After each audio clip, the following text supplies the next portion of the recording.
अस्सलाम वालेकुम गाइज़, तुसी वेख रहे हो यूट्यूब चैनल मैं अजीफ जी पंजाबी मुंडा। आज गाइज़ असी दाता साहब मौजूद है, मेला लगा है, काफ़ी लोग बहुत दूरों दूरों लोग आए ने तो हज़रत साहब बयान करनगे समझाएंगे तो असी हज़रत साहब का बयान सुनांगे। अस्सलाम वालेकुम। वालेकुम सलाम रहमतुल्लाह। जी जनाब और कितों आए ने जी? असल में हमारा यहाँ पर पूरी टीम आई हुई है फ़ज़ान मदीना जौहर टाउन से जी। तो तकरीबन 22 लोग हैं। वो उनका काम सिर्फ यही है कि जो इस्लामी भाई बैठे हुए ना यहाँ पर, इसलिए इन्होंने खाना खा लिया है, उनके पास जाना है, उनको सुन्नत और आदाब और नमाज के मसाइल, गुस्ल के मसाइल, वज़ू के मसाइल, इस तरह के मसाइल सिखाने हैं।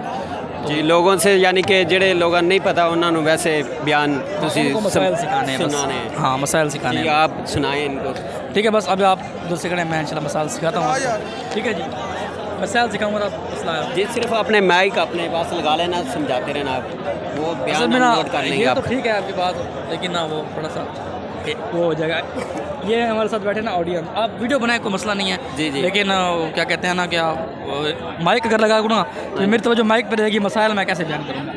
हाँ फिर आप कहेंगे ये यूँ करेंगे, ऐसा नहीं हुआ। ठीक है तो माजरत। जी ठीक है, बहुत शुक्रिया जी। जी जी हज़रत साहब इनका यानी कि इनको समझाएंगे, हम इनका बयान नोट करेंगे। अल्हम्दुलिल्लाहि रब्बिल आलमीन वस्सलातु वस्सलामु अला सय्यिदिल अंबिया वल मुरसलीन अम्मा बअद फ़अऊज़ु बिल्लाहि मिनश शैतानिर रजीम बिस्मिल्लाहिर रहमानिर रहीम। पढ़िए अस्सलातु वस्सलामु अलैका या रसूल अल्लाह, अस्सलातु वस्सलामु अलैका या हबीब अल्लाह, अस्सलातु वस्सलामु अलैका या नबी अल्लाह। यार इन सब की तवज्जो इस पे आ रही है, मेहरबानी करिए। ठीक है जी, शुक्रिया। ये हज़रत साहब कह रहे हैं थोड़ी मेरी तवज्जो इस तरफ आ रही है, तो ठीक है, ये बिल्कुल बयान करेंगे। हम इधर बैठ जाते हैं, इनका बयान ज़रूर नोट करेंगे। वला अलिका वसाबिका सैयदी या रसूल अल्लाह।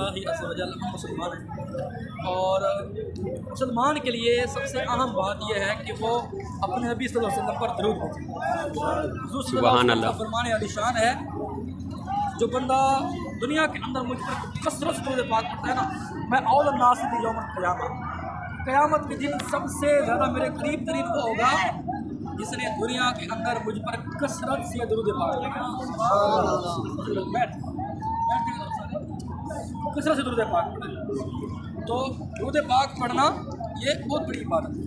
उठते बैठते चलते फिरते हम दरूद पाक पढ़ेंगे तो इंशाअल्लाह सवाब हमारे में इजाफा होता है। सबसे पहले आप ये नियत करें, आज दादा साहब के उर्स से ये हमने बात लेके जानी है कि दिन के अंदर कम से कम 313 बार हुजूर की ज़ात पर दरूद पाक पढ़ना है। ये नियत करते हैं ना? इंशाअल्लाह नियत कर लें इंशाअल्लाह। अच्छा जी, हम ना कुछ चीज़ें डिस्कस करेंगे मसाइल के हवाले से, नमाज वगैरह के मसाइल के हवाले से। तो आपकी तवज्जो चाहिए, क्योंकि मसाइल तवज्जो के बगैर तो नहीं आते ना। अगर आप तवज्जो नहीं करेंगे तो मसाइल आना बड़ी मुश्किल है। तवज्जो मेरी तरफ रखेंगे, आप कैमरे की तरफ नहीं देखेंगे तो आसान है। मैंने इसलिए तो माइक से लगाया, ये मेरी तवज्जो माइक की तरफ जा रही है, तो फिर मैं आपको कैसे बताऊँ? ठीक है, तो वैसे माइक के बोलना कोई बड़ी बात मुश्किल नहीं है, लेकिन आप की तवज्जो मेरे लिए बड़ी अहम है। मैं आपको सिखाने के लिए आया हूँ, माइक में बोलने के लिए नहीं आया।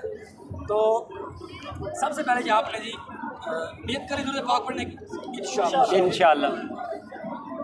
हम मुसलमानों पर जो ईमान लाने के बाद सबसे अहम फरीज़ा है वो क्या है? नमाज। ऐसे इसकी अहमियत कितनी है? कुरान पाक के अंदर 700 मरतबा अल्लाह ने कहा नमाज पढ़ो।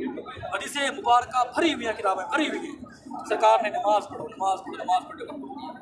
अल्लाह का फरमाया जो नमाज पढ़ने के लिए मैं दिल करता है आकर उसके घरों को आग लगा दे। ऐसी बातें किताबों में लिखी हुई। अहमियत है तो 700 मरतबा की बात हुई ना। अहमियत है तो तमाम तर अहकामात को ज़मीन पर भेजा, लेकिन जब नमाज की बारी तो खुद अपनी बरगाह में बुला लिया अल्लाह ने मिराज की रात है। तो वैल्यू है ना। अब जिस इबादत की इतनी वैल्यू है कि ईमान के बाद सबसे बड़ी इबादत यह है, अब उस इबादत को सीखने के लिए हमें कितनी कोशिश करनी चाहिए?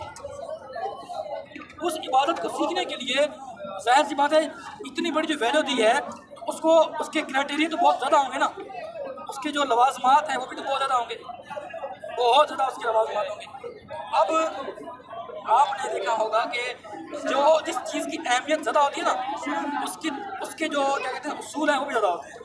आपने कोई ब्रांड देखा हो, ब्रांड मिसाल के तौर पर आप कोई ब्रांड उठा के देख लें, अगर उस ब्रांड की चीज़ लेनी है ना तो कहेंगे हमारे ये भी रूल्स हैं, हमारे ये भी रूल्स हैं, हमारे ये भी रूल्स हैं, ये भी हमारे रूल्स हैं, इनको फॉलो करेंगे तो तब आपको मिलेगी। अब नमाज से बड़ा ब्रांड क्या हो सकता है? अब नमाज अगर चाहिए तो अच्छी नमाज चाहिए, फिर जाकर तुम्हारी नमाज होनी है, वरना नहीं होनी। नमाज के लिए क्या, पहले सबसे पहले नमाज की 6 शर्तें, कहा ये 6 शर्तें पूरी करो, वरना इसके बगैर तुम्हारी नमाज शुरू ही नहीं होनी। 6 शर्तों के बाद तुम्हारे ये 7 फ़राइज़ हैं, इन 7 फ़राइज़ को पूरा करो, इनके बगैर कोई चारा नहीं है। फिर कहा ये वाजिबात हैं, ये 30 वाजिबात नमाज के अंदर, ये पूरे करो, ये पूरे करोगे तो फिर आगे तुम्हारी नमाज होगी। फिर 29 मुफ्तिदात हैं, इन कामों से बचोगे, अगर नहीं बचते तो फिर काम खराब हो जाएगा। ये सारा कौन सीखेगा? मैं मुसलमान हूँ, मैं सीखूंगा, कोई बाहर से बना तो आकर नहीं सीखेगा। मैं मुसलमान हूँ, मैंने सीखना है, मैंने ये बातें जाकर अपने उलमा से पूछनी है। यार मुझे बताओ नमाज की शर्तें कौन सी हैं, मुझे बताओ ये नमाज के फ़राइज़ भी क्या होते हैं, मुझे बताओ ये नमाज की जो वाजिबात हैं इनकी क्या वैल्यू है, मुझे बताओ ये नमाज के जो वाजिबात हैं इनका क्या हुक्म होता है, ये मैंने सीखना है। तो ज़ाहिर सी बात है इसके लिए वक्त देना पड़ता है, वक्त देना पड़ता है। आज यहाँ पर हम बैठे हुए हैं, बातें कर रहे हैं, लेकिन यही वक्त अगर हम इस वक्त को अच्छे अंदाज में गुजारें और दीन सीखें, दीन सीखना कितनी बड़ी बात है। फरमाया कि तालिब इल्म के कदमों के नीचे फरिश्ते अपने बाजू बिछा देते हैं। यहाँ से वज़ीर आला आए, वो कचहरी से लेकर यहाँ तक कलीन बिछे हुए हों, जिसने भी देखना है ना यार देखो वज़ीर आला था, कचहरी से लेकर यहाँ तक कलीन ही कलीन बिछे हुए थे। अब जिसके कदमों के नीचे वो घर से निकल रहा है, फरिश्ता उसके नीचे कदमों के नीचे पर बिछा रहा है, उसकी वैल्यू कितनी होगी। तो दीन का इल्म सीखना बहुत बड़ी इबादत है। एक मसला दीन का सीखना, हदीस पाक का मफ़हूम है, जिसने दीन का एक मसला सीखा तो गोया उसने 1000 रकात नमाज बल्कि 60 साल उसने नफल इबादत की। मैं जिसने इस हाल में सुबह की कि उसने दीन का एक मसला सीखा तो गोया उसने 1000 नफल रात पढ़े थे। कितनी बड़ी साल सीखना चाहिए ना।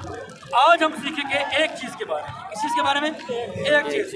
नियत कर लें कि इंशाल्लाह आज से ये एक हमने शुरू करना है और सबकी सब सीख लेनी है, ठीक है। सबसे पहली चीज़ नमाज की शराइत, और शराइत में से पहली शर्त है नमाज की तहारत। क्या? तहारत। क्या? तहारत। तहारत क्या होता है? पाकी। पाकी। तहारत माने क्या होता है? पाकी। पाकी जो है ये बहुत ज़रूरी है।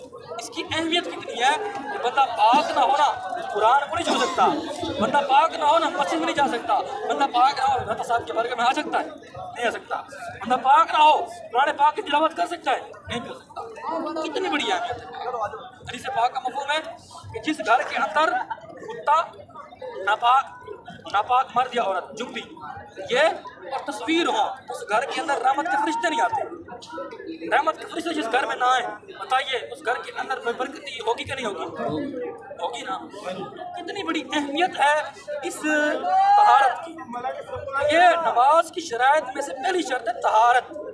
आज से आपने ये नियत कर लिया कि तहारत मैं आपको सिखा दूंगा, बाकी 6 शर्तें हमें सीखनी है, बाकी 7 फ़राइज़ भी सीखने हैं। कहाँ से सीखने हैं ये भी एंड में आपको बताऊंगा, लेकिन आपने एंड तक रहना भी है ना, एंड में बताऊंगा सीखनी कहाँ से। तहारत, तहारत के अंदर 3 चीज़ें होती हैं। कितनी चीज़ें? 3 चीज़ें। पहली चीज़ ये है जी इंसान की जिस्म, इंसान का जिस्म, इंसान की बॉडी, इंसान का जिस्म बॉडी वो तहारत के अंदर शामिल है। दूसरी चीज़ है इंसान का लिबास, नमाज पढ़ने के लिए बॉडी पाक हो, लिबास पाक हो, जिस जगह पर नमाज पढ़नी है वो जगह भी पाक हो। ये 3 चीज़ें हैं। अब इन 3 चीज़ों के बारे में अलग अलग अलग अहकामात हैं। सबसे पहले बात करते हैं बॉडी की, जिस्म की। जिस्म पाक हो, क्या हो? जिस्म पाक हो। इसके अंदर 2 चीज़ें हैं। इंसान का जिस्म 2 तरह से नापाक होता है, 2 तरह से। एक वो जिसकी वजह से इंसान को वज़ू करना पड़ता है, एक वो जिसकी वजह से इंसान को गुस्ल करना पड़ता है। एक वो जिसकी वजह से वजू करना पड़ता है, एक वो जिसकी वजह से इंसान को गुस्ल करना पड़ता है। ये दो तरह से है। अब दोनों के तरीके अलग अलग हैं। वजू का तरीका अलग है, गुस्ल का तरीका अलग है। वजू के फ़राइज़ अलग है, गुस्ल के फ़राइज़ अलग है। सीखना है इंशाअल्लाह। सबसे पहले हम वजू की बात करते हैं। क्यों भाई आप कहेंगे भाई वजू की बात क्यों? पहले भी वजू की बात इसलिए पहले करनी है कि वजू तो हम दिन में 5 मरतबा करेंगे ना, और अगर जगह साफ होना है तो साफ वजू करके आना है। दिन में 5 मरतबा गुस्ल तो हमने कभी कभी करना होता है, लेकिन हफ्ते में एक बार, महीने में एक बार, 15 दिन में एक बार। तो गुस्ल हफ्ते बाद होता है, लेकिन वजू रोजाना 5। इसकी अहमियत ज़्यादा है। पहले वजू सीखते हैं। वजू के 4 फ़राइज़ हैं। कितने फ़राइज़ हैं? 4। दोहराएं मेरे साथ। कितने फ़राइज़ हैं जी? 4। कितने फ़राइज़ हैं? 4। कितने फ़राइज़ हैं? 4 फ़राइज़ हैं। वजू के 4 फ़राइज़ हैं। पहला फ़र्ज़ है चेहरा धोना। क्या? चेहरा धोना।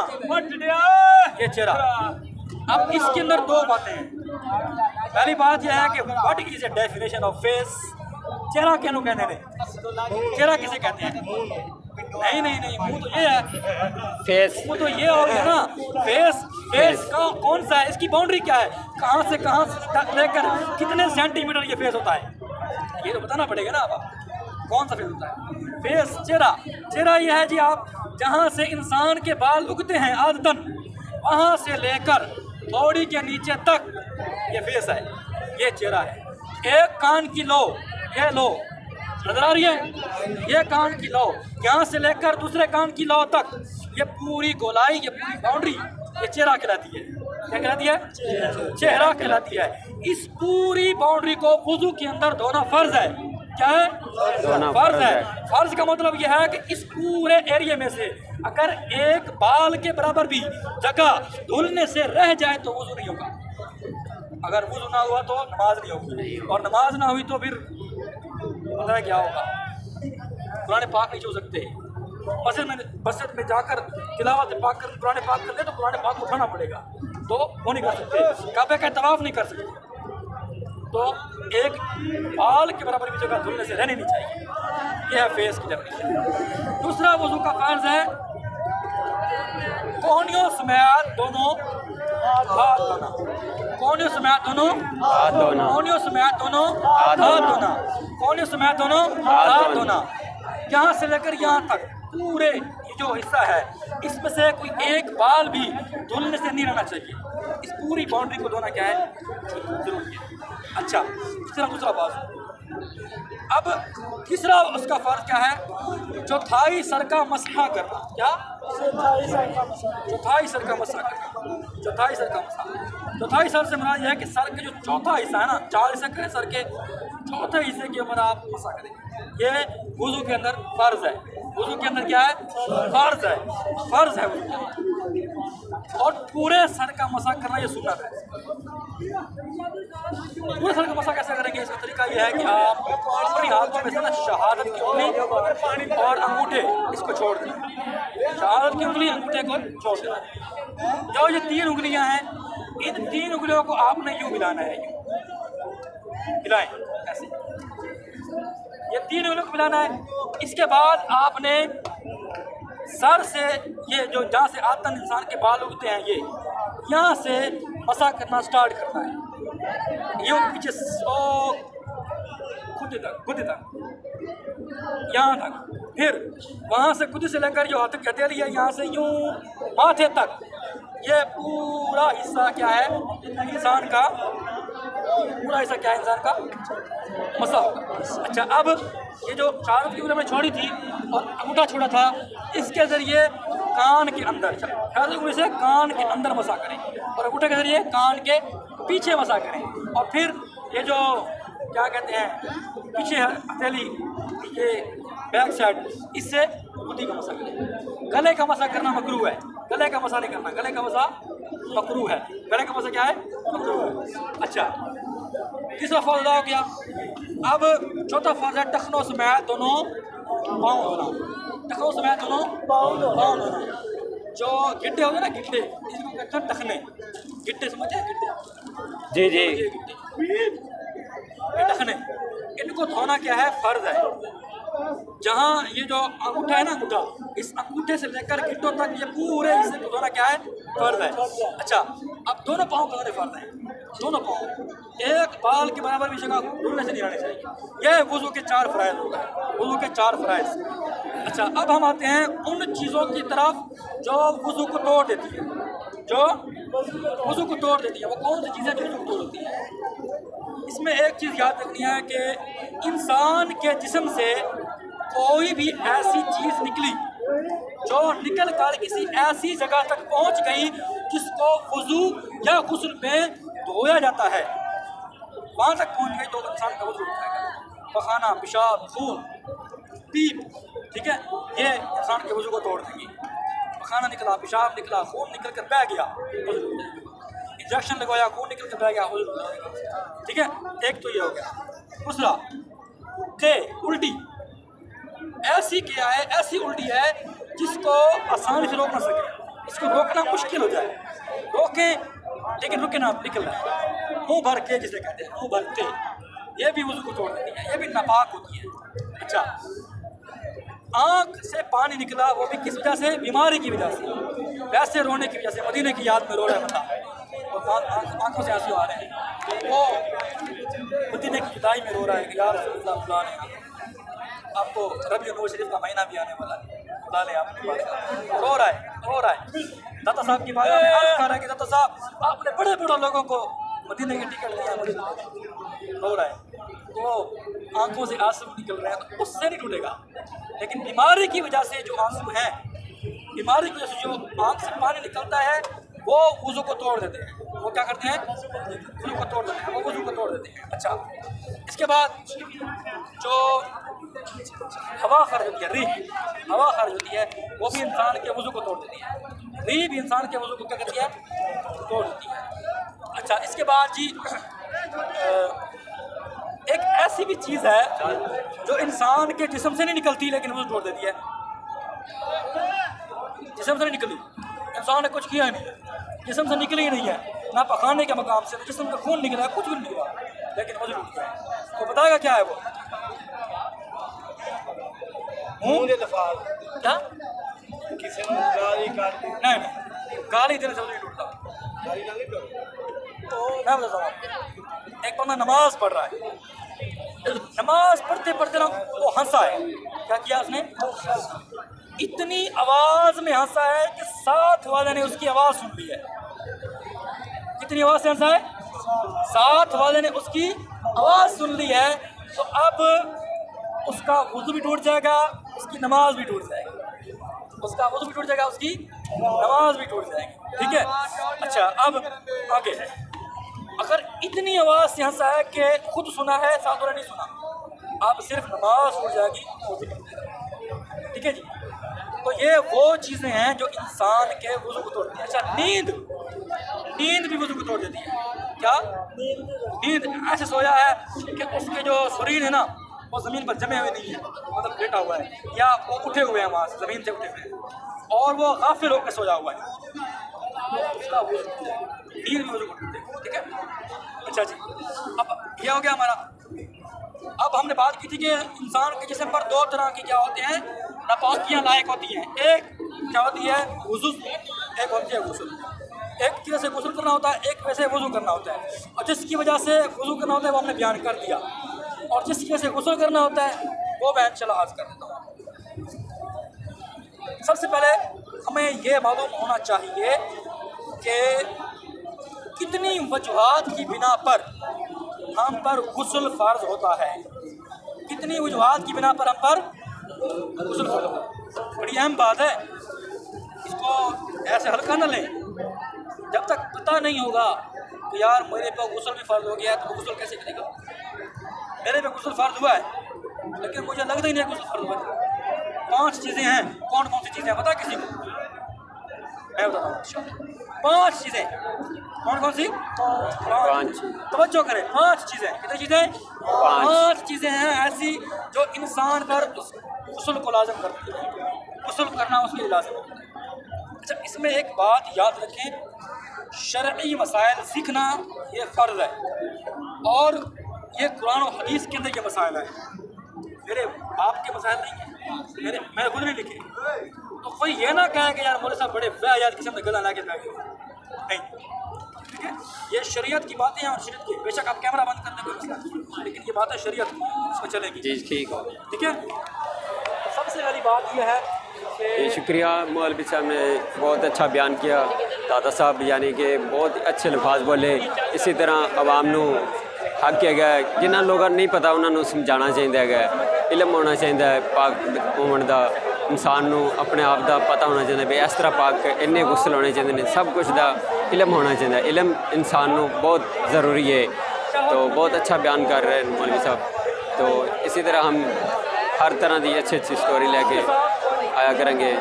तो मिलेंगे नेक्स्ट स्टोरी में। तब तक के लिए अल्लाह हाफ़िज़।